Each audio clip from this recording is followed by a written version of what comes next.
اگر میوے کا دھبا لگ جائے اور کپڑا دھل سکتا ہو تو کپڑے کو کسی چوڑے برتن کے منہ میں تان دیں اور 2-3 فٹ کے فاصلے سے دھبے پر ابلتا ہوا پانی ڈالیں۔ اگر پھر بھی دھبے کا نشان رہ جائے تو دھبے کو لیموں کے رس سے تر کر کے دھوپ میں سکھا لیں۔ کیلا، جامن اور انار کے داغ کو لیموں مل کر صابن اور گرم پانی سے دھو لیں۔ پھل کے داغ والے حصے کو ٹماٹر کے رس میں ڈبو کر خوب اچھی طرح ملیں، داغ دور ہو جائیں گے۔ صاف رنگ کے دروازوں پر داغ بہت جلد لگتے ہیں جو بہت بھدے دکھائی دیتے ہیں۔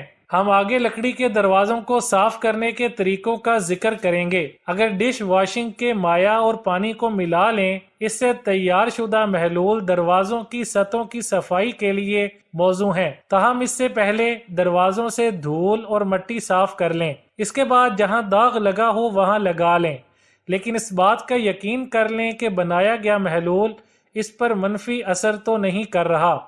صفائی کرتے وقت دروازے کے نیچے اخبارات یا پرانے کپڑے بچھا لیں۔ مٹی کی ہانڈی۔ مٹی کی ہانڈی میں پکے سالن کا جو مزہ ہے وہ کسی اور برتن میں نہیں۔ اب شہروں میں تو اس کا استعمال تقریباً ختم ہو چکا ہے، البتہ دیہاتوں میں ابھی بھی دکھائی دیتا ہے۔ نئی ہانڈی کو دیر پا بنانے کے لیے اسے استعمال سے پہلے 24 گھنٹے تک تیل اور نمک لگا کر رکھا رہنے دیں یا پھر 24 گھنٹوں کے لیے پانی ڈال کر رکھ دیں۔ ہانڈی کو پہلی بار استعمال کرنے کے لیے پائے یا گڑ والے چاول اگر اس میں پکائیں تو یہ زیادہ دیر تک چلتی ہے اور اس میں دراریں نہیں پڑتی۔ چینی یا اسٹیل کے ٹب یا کسی بھی برتن میں تیز گرم پانی ڈالیں اور اس میں برتنوں کے حساب سے 2-4 چمچ کپڑے دھونے والا سوڈا ڈال کر تمام پلاسٹک کے برتن اس پانی میں ڈبو دیں۔ گھنٹہ آدھ گھنٹہ بعد صاف پانی سے دھو کر ویم سے مل کر صاف کر لیں، برتن چمک کر نئے ہو جائیں گے۔ چند احتیاطی تدبیر یہ ہیں کہ ایلومینیم کے کسی برتن میں یہ تجربہ نہ کریں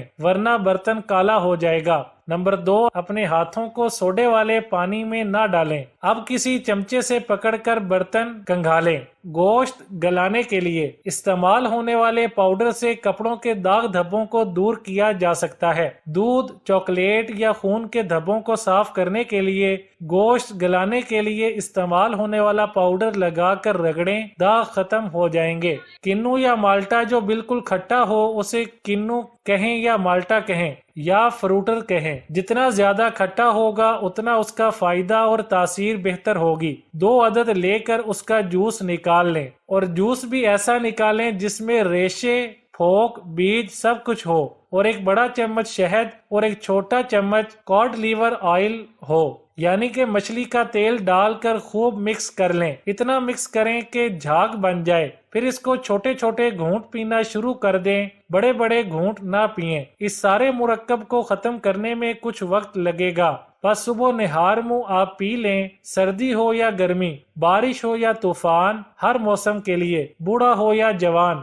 مرد ہو یا عورت، سب کے لیے انوکھا بہترین ٹانک لاجواب تحفہ ہے۔ اس کو جوڑوں کے درد اور کمر کے درد کے لیے بنایا تھا۔ میں نے خود بنایا اور آزمایا اور بے شمار لوگوں کو دیا۔ جس نے بھی کچھ عرصہ توجہ اور اعتماد سے استعمال کیا اس نے بہت فائدے پائے، لیکن اس کے اور فائدے اتنے زیادہ ہیں جو کہ ریسرچ اور تحقیق نے بھی ثابت کیے اور لوگوں کے مشاہدات نے بھی اس کو ثابت کیا۔ وہ اتنے زیادہ ہے کہ خود میری عقل حیران ہے، یہ کیسے ہو گیا۔ آخری عمر میں بھولنے کی بیماری جو اس وقت عالمی سطح پر پھیل چکی ہے اور مزید پھیل رہی ہے۔ نمبر 2، جلد کی ایسی نامراد اور پرانی سے پرانی بیماریاں، حتیٰ کہ جلد ساری پھٹ گئی ہو، اس میں ریشہ پڑ گیا ہو، گندگی، عفونت اور بدبو پھیل گئی ہو، ان سب کے لیے لاجواب طاقت اور تاثیر ہے۔ بعض لوگوں کے ناخن بالکل مردہ ہو جاتے ہیں اور اپنی شکل میں سیاہ ہو جاتے ہیں، ان کے لیے بھی ایک بہترین خوشخبری ہے۔ اگر کچھ عرصہ اس نسخے کو استعمال کریں، کچھ دن، کچھ ہفتے، کچھ مہینے، تو نہایت آرام مل جائے گا۔